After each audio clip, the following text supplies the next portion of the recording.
투명의 눈으로 사건을 들여다봅니다. 탐정 손수호.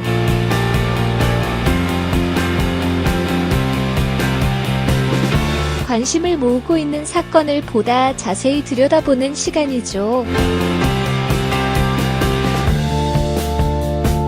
탐정 손수호.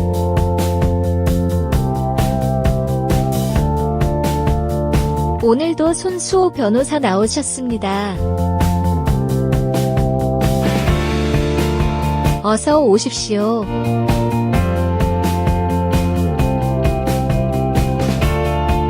손수호 안녕하세요.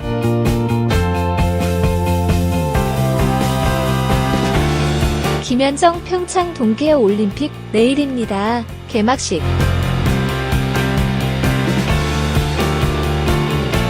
이렇게 설레는 분위기에 어떻게 보면 무거운 사건 가지고 오셨어요. 오늘 사건.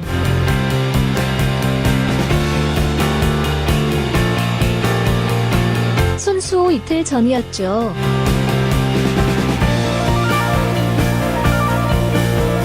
굉장히 중요한 발표가 있었습니다. 하지만 생각보다 주목받지 못했어요.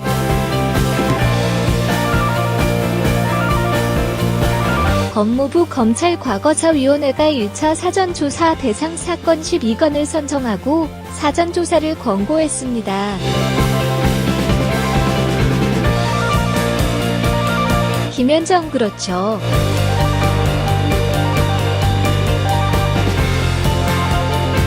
과거의 인권침해나 검찰권을 악용한 남용한 의혹이 있는 사건들을 추려서 다시 조사하겠다 이런 거죠. 손수호네 검찰의 역사에 대한 반성 그리고 새로운 출발을 목적으로 한 것이죠. 12개 사건의 기초자료를 수집하고 그 결과를 토대로 본격적으로 조사할 사건을 고르겠다.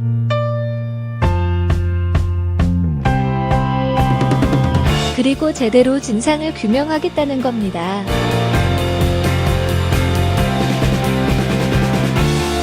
김현정 여기에 어떤 게 들어갈까 굉장히 관심사였는데 어떤 게 정해졌어요. 손수호 사실 이 사건들 이름만 들어도 우리나라 현대사를 한번 쫙 훑어보는 것 같습니다. 김현정 맞아요. 그렇더라고요.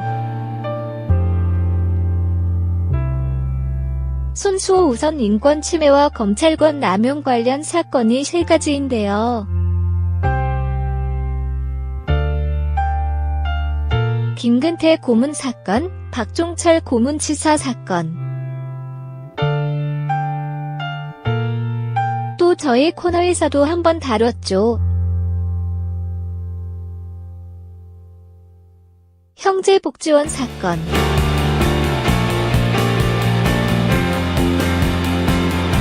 김현정 형제복지원.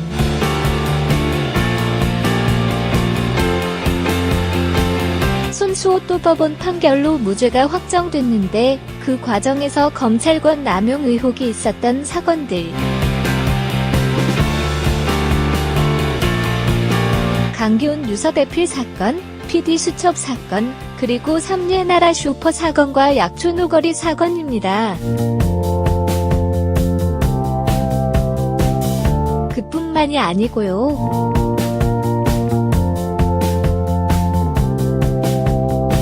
청와대와 국무총리실의 민간인 불법 사찰 의혹 사건, 유성기업의 노조 파괴 사건. 서울시 공무원 간첩 조작 사건. 김현정 유우성씨 사건.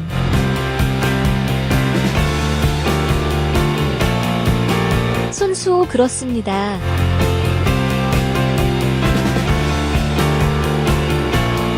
또 신한금융 관련 사건이 있고 마지막으로 김학의 법무부 전 차관의 별장 성접대 의혹 사건까지.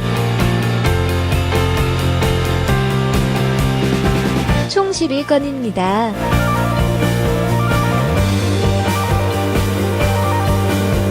김현정 이렇게 다 큰 사건이에요.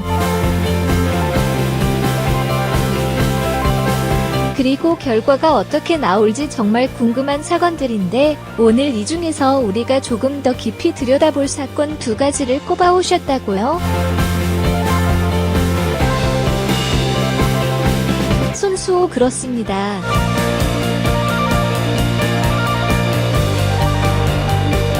하나는 삼례나라 슈퍼 사건이고요. 또 하나는 약초노거리 사건입니다. 김현정 삼례나라 슈퍼 사건, 약초노거리 사건 어떻게 2가지를 이렇게 고르셨어요? 손수호 사실 이 2 사건의 전개 과정이 비슷합니다.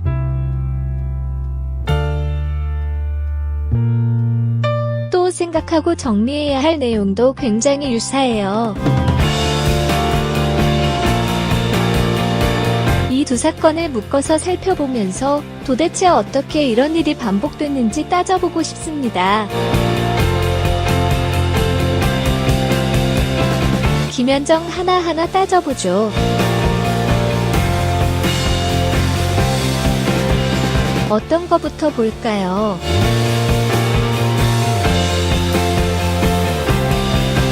손수호 2 사건은 1년 시차를 두고 있는데요. 먼저 발생한 건 바로 삼례나라 슈퍼 사건입니다. 김현정 나라 슈퍼.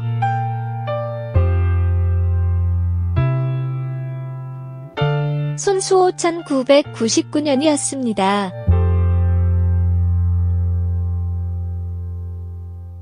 전북 완주군 삼례읍에 있는 나라 슈퍼에 3인조 강도가 들어닥칩니다. 김현정 슈퍼 이름이 나라 슈퍼예요. 조그마한 구멍가게에 3인조 강도가 침입했습니다. 손수호 아주 작은 가게였죠. 김현정 맞아요.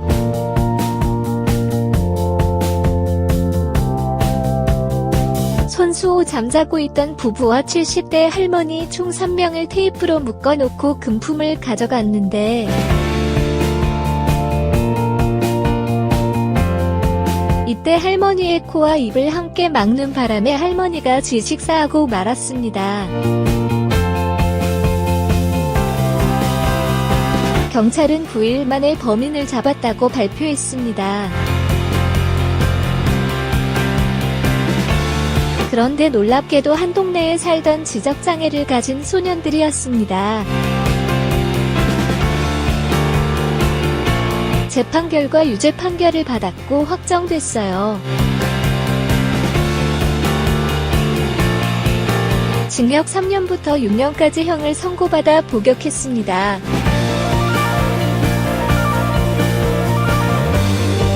김현정 그렇죠.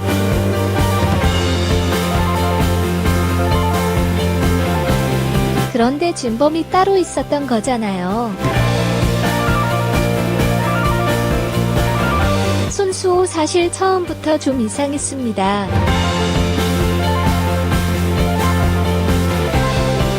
다른 사람도 아니고요. 현장에서 묵혀 있었던 피해자 부부가 이런 말을 한 겁니다.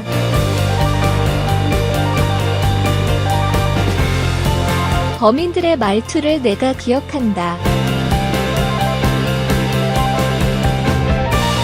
그런데 이 소년들은 말투가 다르다. 범인이 아니다.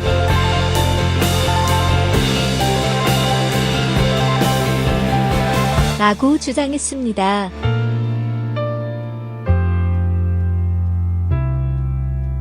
김현정 이게 굉장히 중요했어요.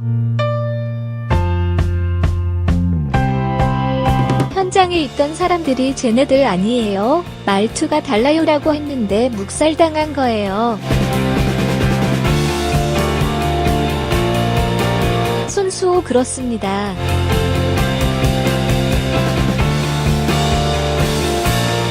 하지만 소년들이 이미 자백했다고 해서 그냥 넘어간 건데요. 또 소년들은 현장 검증 과정에서도 범행을 제대로 재현하지 못했어요. 그냥 형사들이 시키는 대로 따라했을 뿐이었죠. 그런데도 대법원에서 유죄 판결이 확정됐어요. 김현정 자백을 했다, 이게 아주 결정적이었던 거군요.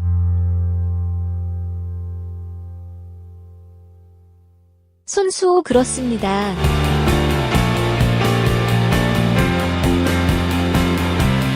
그리고 대법원에서 유죄 판결 확정된 바로 다음 달, 진범이 따로 있다는 첩보가 부산지검에 들어옵니다.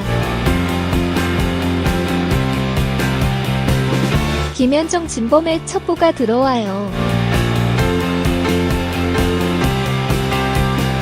손수호 부산지검이 진범으로 지목된 사람 3명을 검거했어요. 체포하고 자백까지 받은 다음 전주지검으로 보냈습니다. 그런데 전주지검에서는 어찌된 영문인지 이 3명이 자백을 번복했다면서 불기소 처분을 했는데, 나중에 확인해보니 이 3명이 당시 진술한 정황이 사건 내용과 일치했고 또 작물로 팔아넘긴 물건도 피해 물품과 동일했거든요. 김현정 진범들,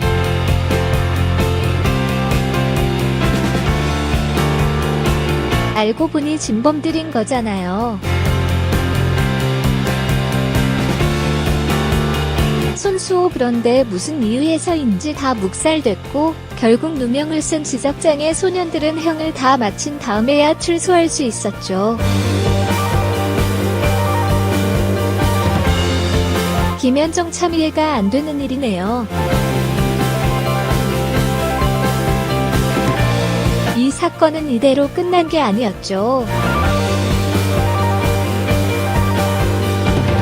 손수호네 공소시효는 안타깝게도 2009년에 이미 완성됐습니다. 그런데 옥살이를 다 마친 지적장애 소년들이 김현정 결국은 다 살았어요. 끝까지. 손수호 그렇죠.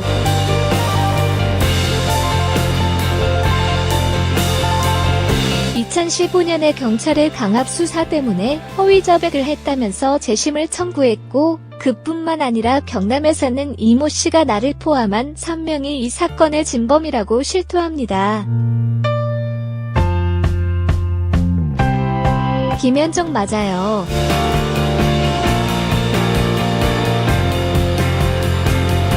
손수호 결국 재심이 열렸고 2016년 재심을 통해서 지적장애 소년들에게 무죄 판결이 선고됩니다. 김현정 아까 그 진범 셋이 진범이 맞았던 거죠. 맞았던 거예요.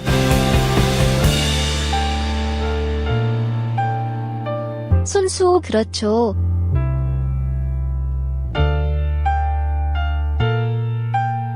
김현정 그런데 이미 지적장애인이 자백을 했다 해서 형을 살고 있고,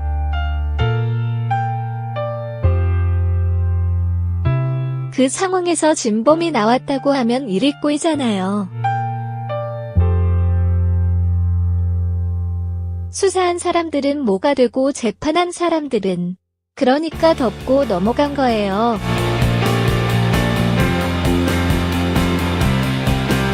손수호 그런 의심이 들죠.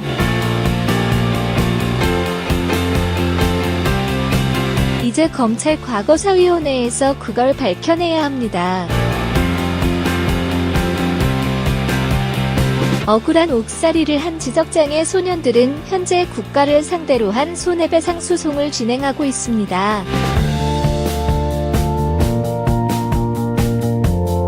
김현정 진범은 어떻게 된 거예요? 그럼 왜 가서 사람을 죽였답니까? 손수호 자신과 지인 2명을 포함한 3명이 진범인데 함께 익산에 갔다가 익산에서 가까운 삼례에서 범행을 저질렀다면서 당시 상황을 굉장히 정확하게 이야기했고요.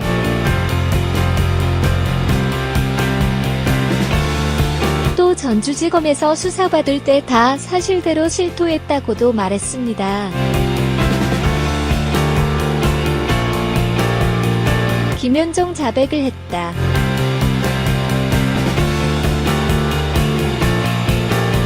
손수호 그런데 검찰 수사관이 당신이 범행을 했어도 그 범행 장소가 다른 곳일 수 있지 않느냐는 말을 하면서 자신의 말을 들어주지 않았다는 겁니다. 김현정 아니 범인이 와서 제가 범인이에요 라고 자백하는데 다시 생각해봐야 아닐 수도 있어 이렇게 되는.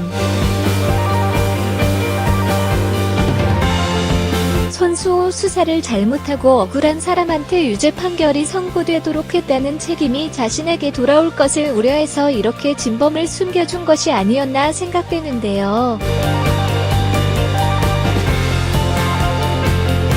김현정 의심할 만하죠. 상황이. 손수호 그렇습니다.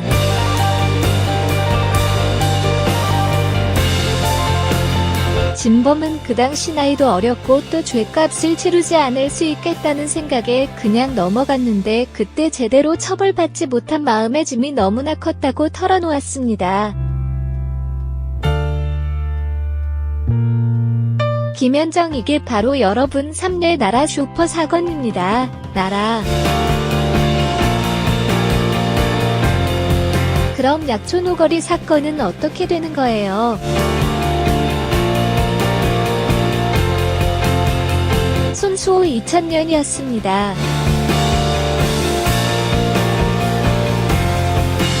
전북 익산시에 있는 약촌 거리에서 택시기사가 흉기에 여러 차례 찔려 살해됩니다. 그런데 3일 만에 범인을 잡았어요. 김현정 여기도 빨리 잡았어요. 범인을 3일 만에.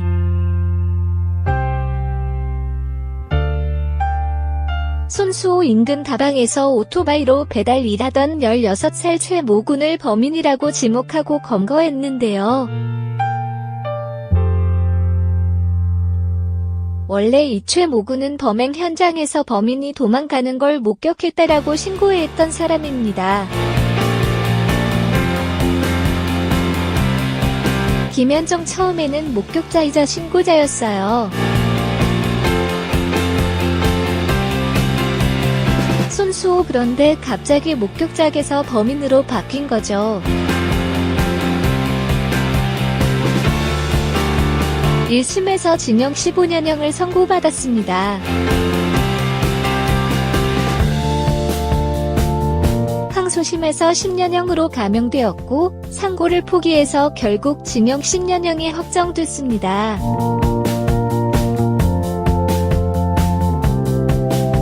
김현정 그런데 알고 보니 이 사건도 진범이 따로 있었던 거예요. 손수호 이 사건의 경우에도 역시 수사 과정에서 이해할 수 없는 일들이 있었는데요. 형사들이 이 최군을 체포해서 어디로 갔을까요? 김현정 이게 어디였던가요? 여관방 아니었던가요?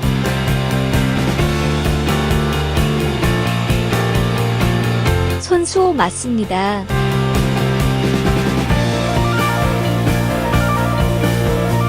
원래 체포를 하면 경찰서로 가서 정상적인 조사를 해야 하는데 그게 아니라 엉뚱하게도 여관방으로 끌고 갔습니다.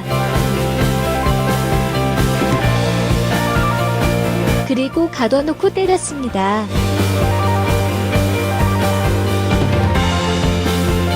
허위 자백을 강요한 건데요. 조서 기자 내용 등을 나중에 보니까 이게 결과를 이미 다 짜맞춰 놓고 자백을 얻어내기 위해서 폭행 등 가혹행위 한 거라고 볼 수 있는 증거들이 꽤 많았습니다.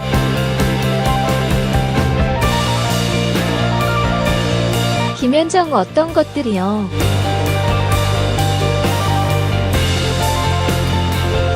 손수호 조서에도 그런 내용들이 들어 있었습니다.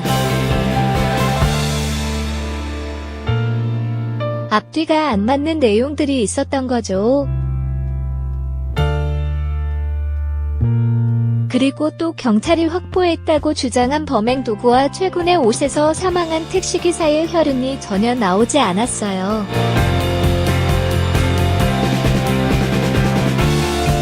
김현정 그러니까 사망한 택시기사가 피를 흘리면서 사망을 했는데 뭔가 흔적이 없는 거예요.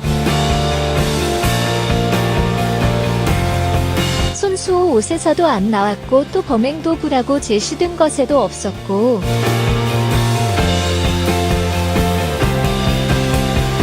김현정 없고 그런데 물증이 하나도 없는데도 자백만으로도 됐어요. 손수호 원칙적으로는 자백만으로는 유죄 판결이 나올 수 없습니다.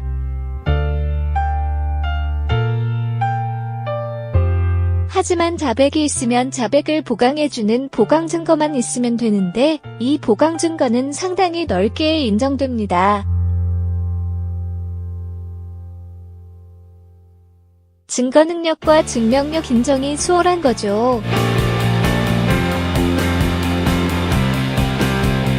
그렇기 때문에 경찰이 수사를 그렇게 했고 검찰도 그걸 보고 기소해서 유죄 판결을 받게 했다.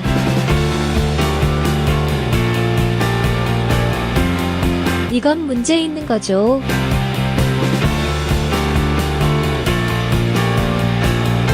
누명쓴 최군이 교도소에서 복역하던 2003년 군산경찰서에 진짜 범인이 있다는 첩보가 들어옵니다.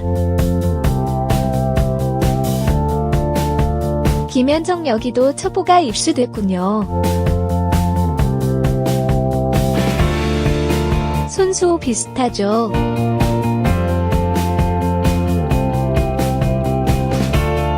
그리고 역시 진범으로 볼 수 있는 김모 씨가 검거됐습니다. 김현정 이번에는 어땠습니까?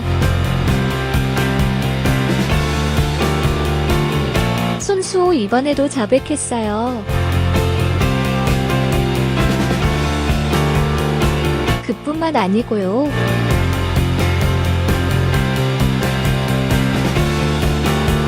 사건 당일 김씨를 숨겨줬던 친구도 자백을 했습니다.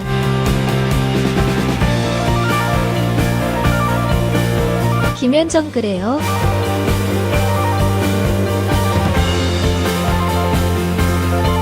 손수호 진술 내용도 최군이 수사와 재판 과정에서 했던 것보다 훨씬 더 실제 사실에 가까웠거든요.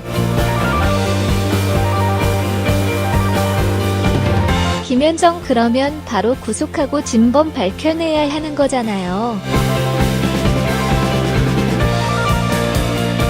손수호 당연히 그랬어야 하죠.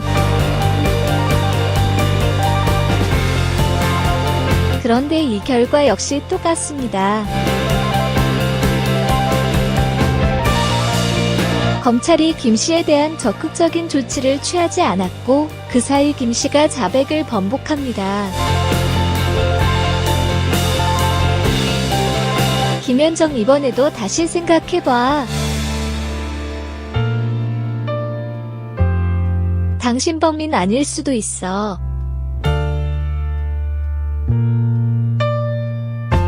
이렇게 된 거예요.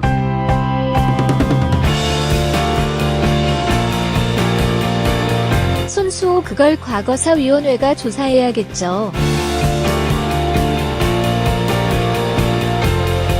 결국 수사는 흐지부지 끝나고 말았고 9년 7개월을 복역하고 출소한 최군이 법원에 재심을 청구합니다.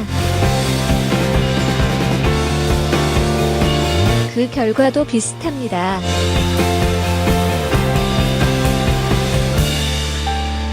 2016년 재심에서 최군에게 무죄 판결이 선고되면서 16년 만에 누명을 벗은 겁니다. 그리고 바로 그날 과거의 진범으로 지목되었던 김씨가 체포되고 살인죄로 기소돼 재판이 진행됐습니다. 작년에 항소심 판결까지 나왔는데요.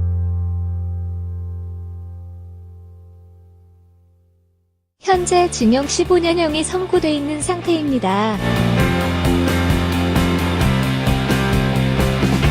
사진 자료 사진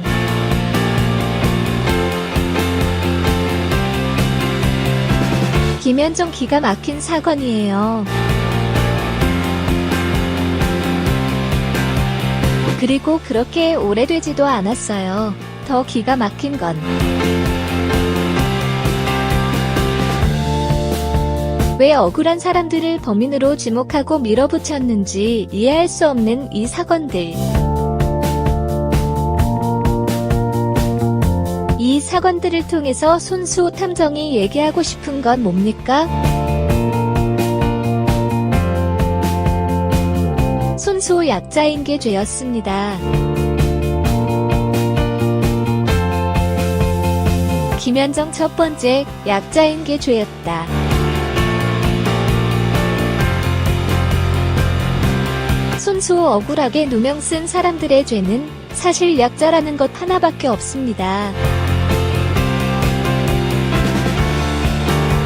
3대 나라 슈퍼 사건부터 보면요. 지적장애를 가진 아이들이 범인으로 지목된 거잖아요. 김현정 그러게요.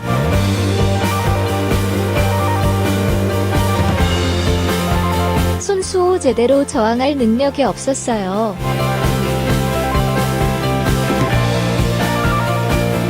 대응할 능력이 없었어요.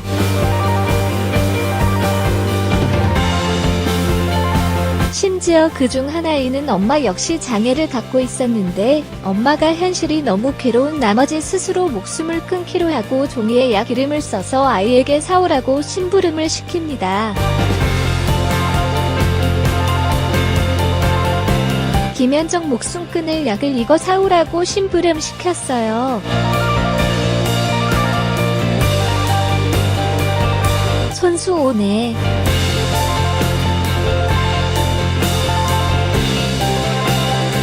아이는 뭔지도 모르고 사왔죠. 그리고 그 약을 먹은 엄마가 입에 거품 물고 죽어가는데 아이는 아무것도 모르니까 입에 거품 닦아주었습니다.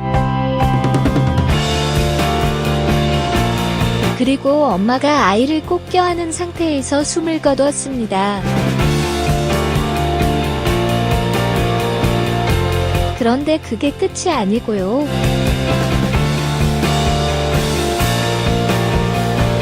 나중에 변호사가 변호하면서 지금까지 살면서 가장 행복했던 순간이 언제냐고 물었더니 마지막으로 엄마 품에 안겨서 잠들었던 그때 그 순간이었다고 이야기했습니다.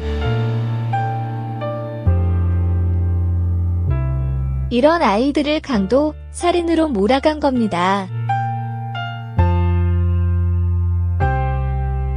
지적장애를 가진 아이들이었기 때문에 폭행과 강요에 의해 누명을 쓸 수밖에 없었던 것 같습니다. 김현정 이 사연 듣고 나니까 더 마음이 아프네요. 손수호 약촌록거리도 마찬가지예요.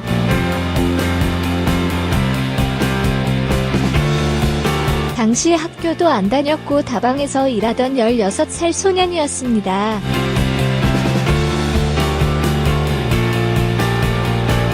김현정 학교 안 다녔던 게 가정이 어려워서 안 다닌 거 아니겠어요. 손수호 그렇습니다.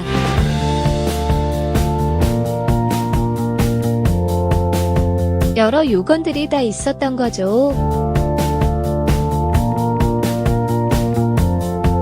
그렇기 때문에 누명을 써도 어떻게 제대로 대항하지 못했던 거죠. 김현정 도와줄 사람, 법적 조력을 받을 수 있는 형편도 안 되고, 손수호 부모가 힘이 있었거나 돈이 있었다면 그렇게 억울한 옥살이를 장기간 하지는 않았을 겁니다.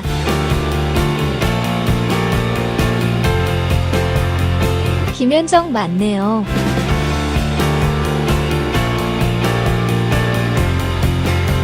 약자인 게 죄였다.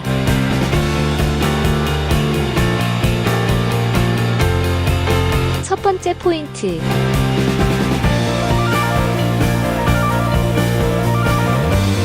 두 번째는 뭡니까?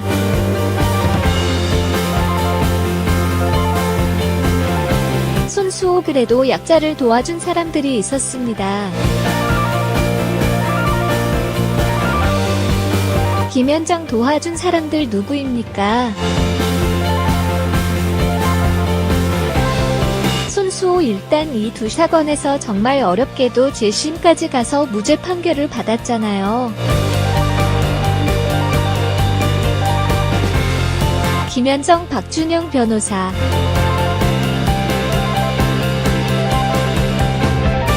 손수호 박준영 변호사의 도움이 있었습니다.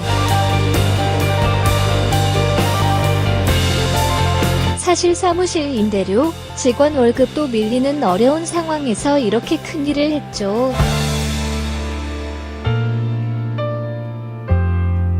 이건 같은 변호사 입장에서 볼 때 정말 대단한 일입니다. 김현정 박준영 변호사를 제가 알거든요. 이분이 심각하고 무거운 분이 아니고 굉장히 유쾌하고 긍정적인 분이에요. 그렇기 때문에 저는 이 어려운 사건들을 그 돈도 없이 어렵게 꾸려나갔던 게 아닐까? 끝까지.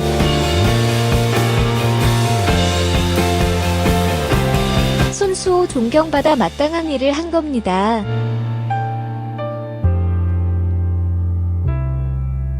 그리고 삼례 나라 슈퍼 사건에서는요. 사망한 할머니의 유족들이 진범을 찾는데 큰 도움을 줬어요. 김현정 그래요?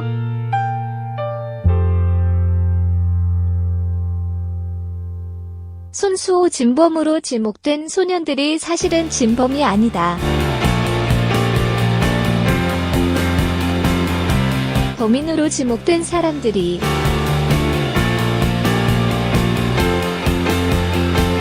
김현정 아까 그분이요.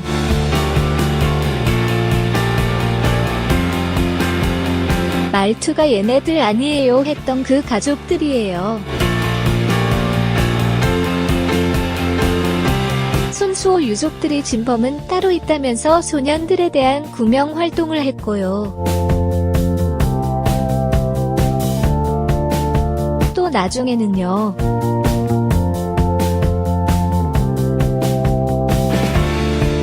진범이 직접 나서서 내가 범인입니다. 저 사람들은 억울합니다 라고 했어요. 결국 검찰이나 법원이 먼저 나서서 누명을 벗겨준 건 아니라는 거죠.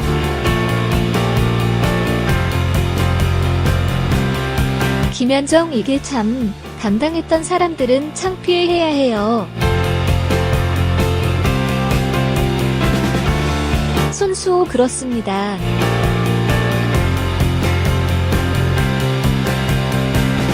진상조사 후 그에 상응한 조치가 필요한데 이미 상당한 시간이 지나버렸습니다.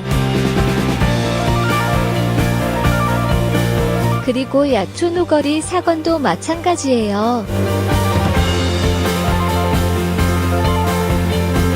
김현정 누가 도왔습니까? 거기는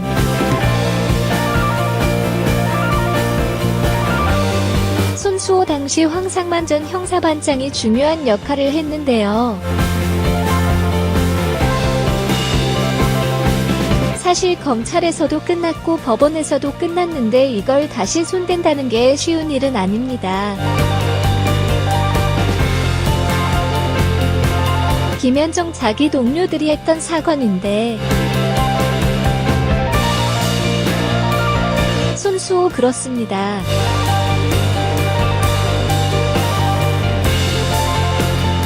주변에서 손가락질 받았다고 하는데 김현정 바보 소리 들었다면서요. 손수호 그렇습니다.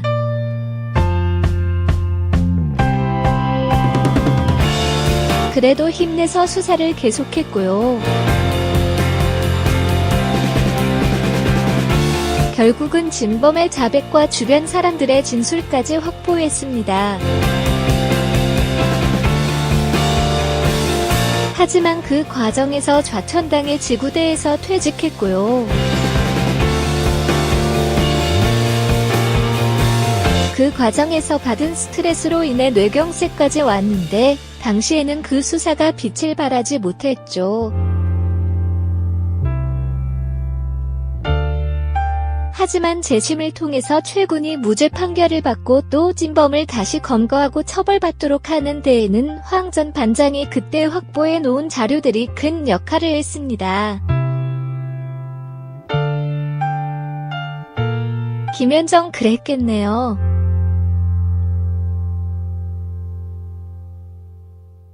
도와준 사람들이 있었다. 의인들이 있었다. 세 번째 포인트로 가죠.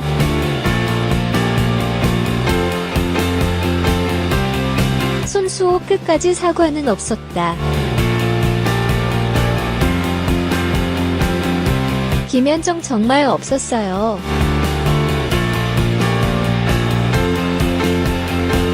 손수호 약촌 우거리 사건 재심 판결에서 법원이 무죄 판결을 선고하면서 좀 더 세심한 배려와 충분한 숙고가 필요했었다는 생각에 아쉬움이 남는다고는 했지만 판결문을 통한 구체적인 사과는 찾아보기가 어려웠습니다. 또 16년간 최군이 겪었을 고통과 괴로움에 대한 공감이나 배려도 아쉬웠죠. 그리고 처음에 잘못된 수사를 했던 경찰이 재심 과정에서 증인으로 출석했습니다.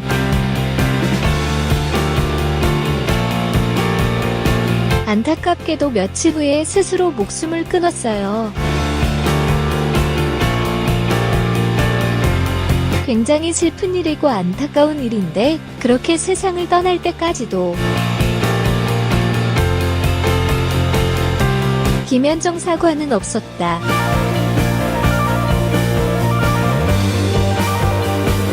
손수호 직접적인 사과는 없었습니다. 김현정 항상 그렇더라고요. 이런 거 보면 희한하게 항상 그래요. 손수호 그렇죠.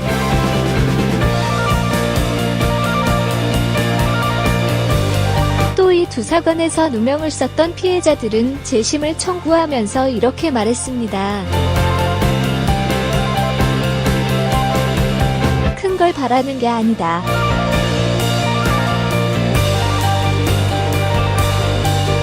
사과 한마디, 미안하다는 한마디를 듣고 싶다. 라고.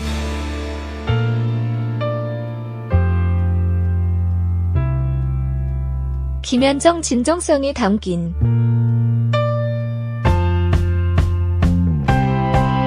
손수호 여러 차례 이야기를 했는데요. 하지만 당시 사건 수사했던 경찰은 여전히 잘 기억 안 난다, 잘 모르겠다고 대응하고 있고요. 김현정 발뺌을 하고 있군요. 손수호 그리고 또 진범을 풀어줬던 검사는 지금 변호사 활동 잘 하고 있습니다. 김현정 많은 분들이 질문 주세요.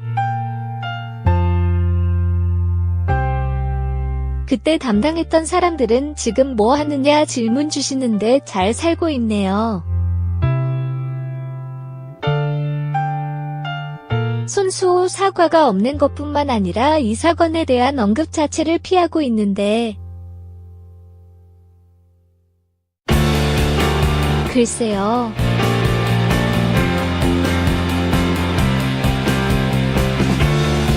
안타깝습니다.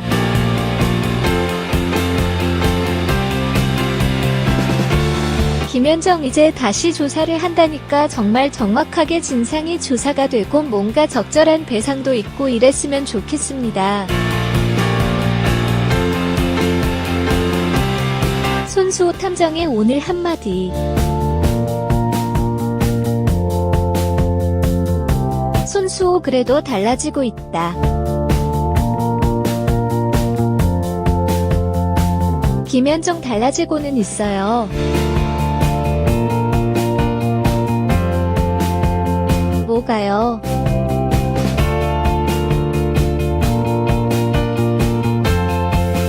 손수호 작년 8월이었죠.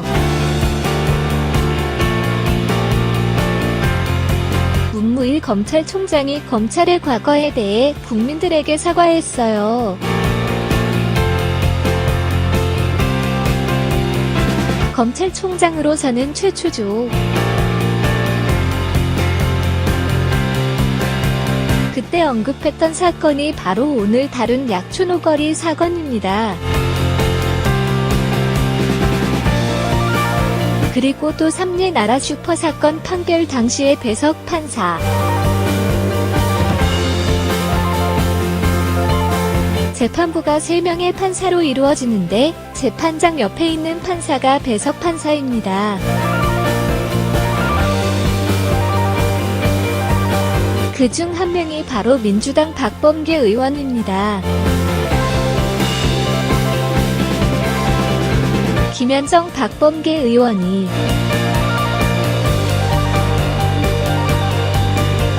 손수호 재심에서 무죄 판결이 나오고 확정되자 피해자들을 초대해서 사과했습니다. 피해자들은 이렇게 사과를 한 박 의원에게 오히려 고맙다는 말을 했는데요. 또한 최근 형사보상 및 명예회복에 관한 법률 개정안이 발의되었습니다. 억울한 피해를 입은 사람들에게 정당하게 보상할 수 있는 근거 그리고 회복 정도의 현실화를 위한 노력이죠. 이렇게 분위기가 바뀌고 있습니다. 이런 상황에서 검찰 과거사위원회가 1차 조사 대상 사건들을 선정했는데 계속 많은 분들이 관심을 가져주셔야 될 것 같아요. 김현정 그래요? 맞아요. 손수호 그리고 1차 조사 후 본격적인 조사로 이어지는 게 몇 건이 될지 아직 모릅니다.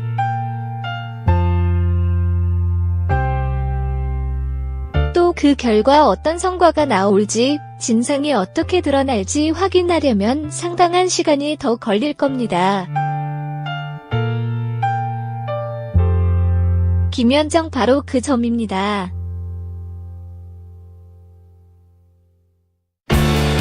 상당히 어려울 거예요.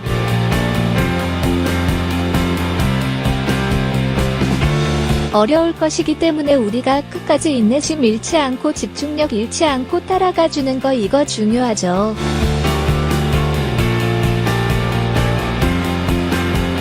손수호 부탁드리겠습니다.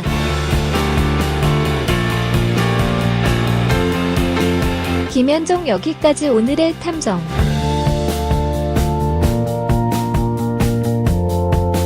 김수호 변호사 수고하셨습니다.